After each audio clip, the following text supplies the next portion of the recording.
From the JAMA Network, this is JAMA Otolaryngology Head and Neck Surgery Author Interviews. Conversations with authors exploring the latest clinical research, reviews, and opinions featured in JAMA Otolaryngology Head and Neck Surgery. Hi everyone, this is Paul Bryson, your JAMA Oto web editor, and welcome to today's podcast. I'm delighted to be joined by Dr. Piccirillo, JAMA Otolaryngology's editor-in-chief and professor of otolaryngology head and neck surgery at Washington University in St. Louis, Missouri. Today we're going to talk about efficacy of gabapentin for post-COVID-19 olfactory dysfunction, the GRACE randomized clinical trial. Welcome to the podcast, Dr. Piccirillo. Thank you, Dr. Bryson. It's a pleasure to be here. Well, as you know, we get to highlight an article approximately each month for our publication, and I thought this would be an interesting one to discuss.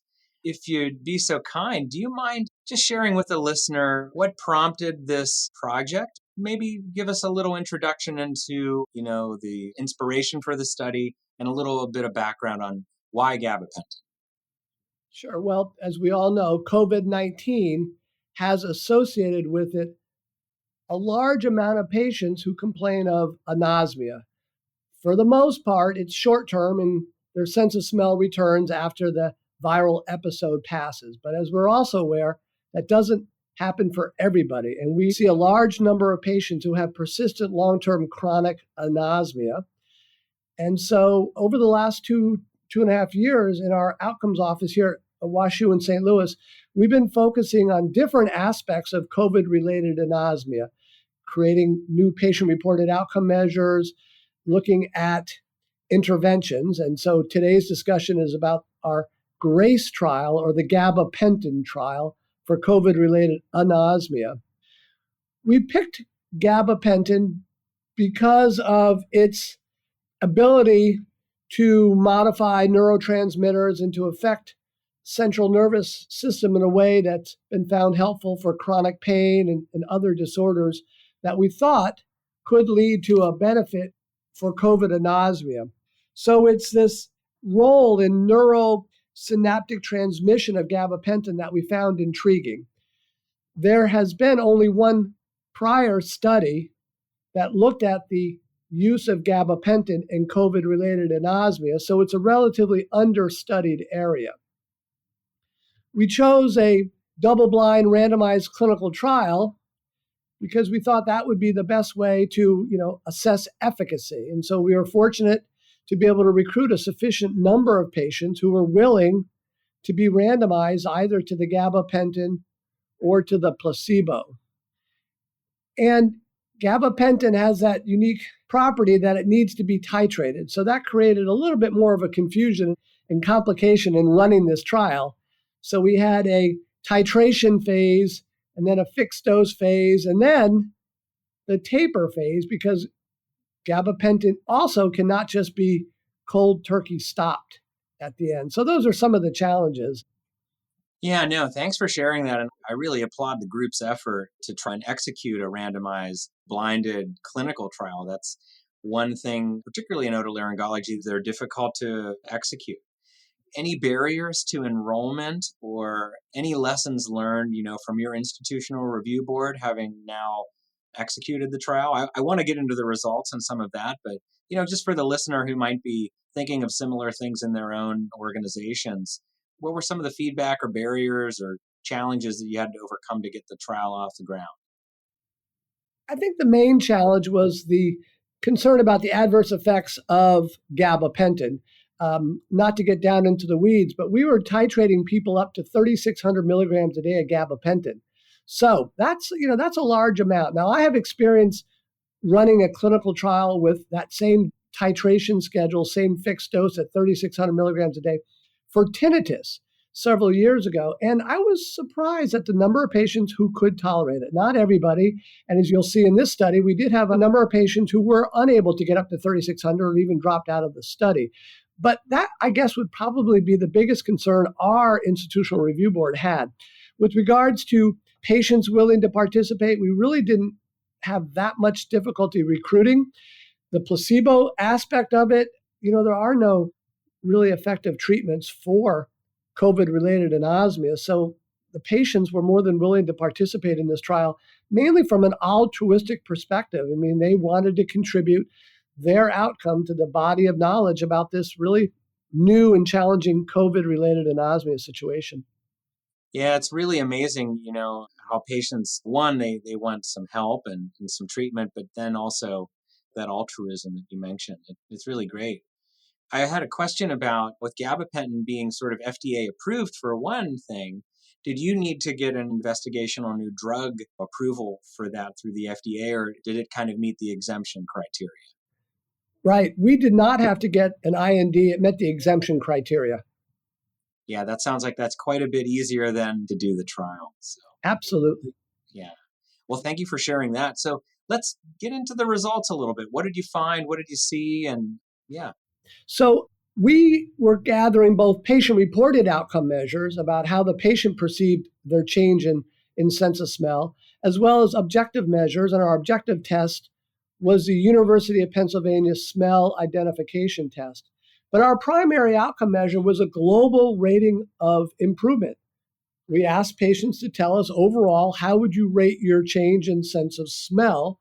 And we used a 7-point Likert scale with the options going from much better, somewhat better, slightly better, neither better nor worse, slightly worse, and then somewhat worse.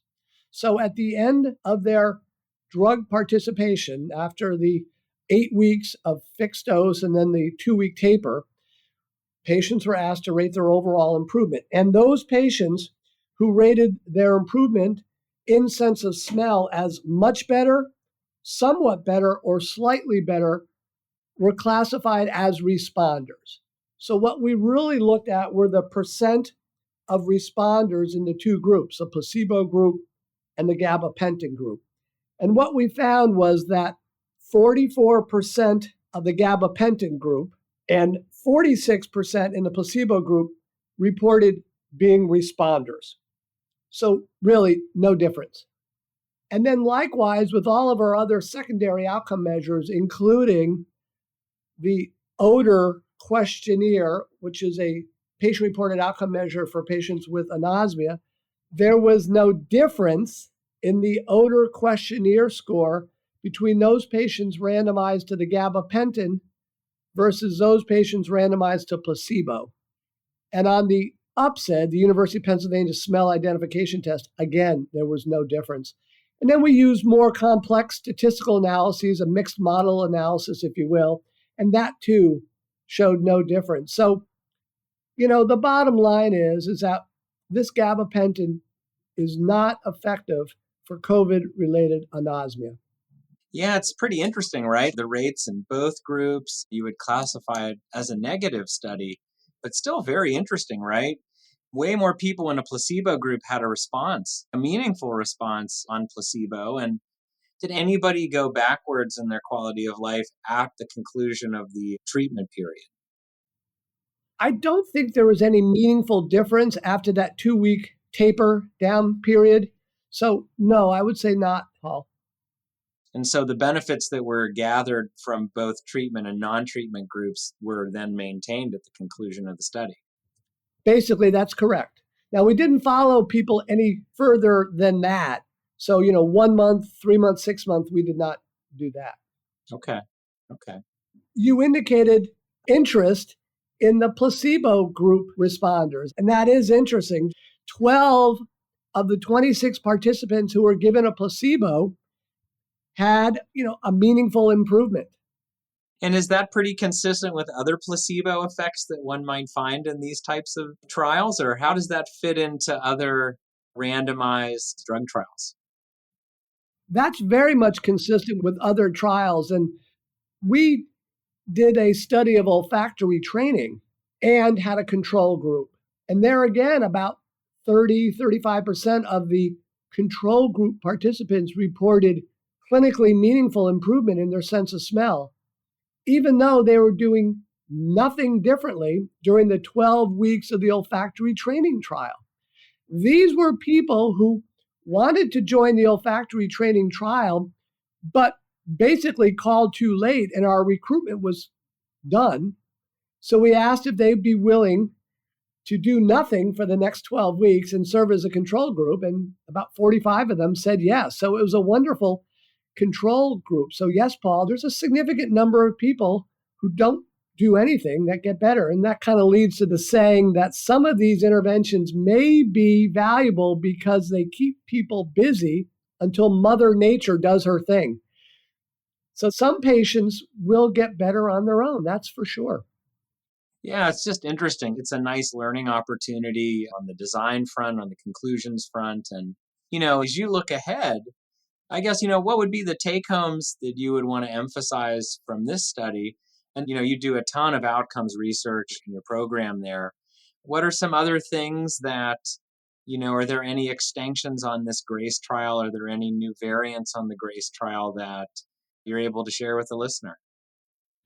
Sure. Right now, we're recruiting patients as part of a follow-up to something we published earlier. It's the use of theophylline in nasal saline lavage for patients with COVID-related anosmia. And so we published a small randomized clinical trial in JAMA Otolaryngology that showed some benefit. The patients were only using the intervention for 6 weeks.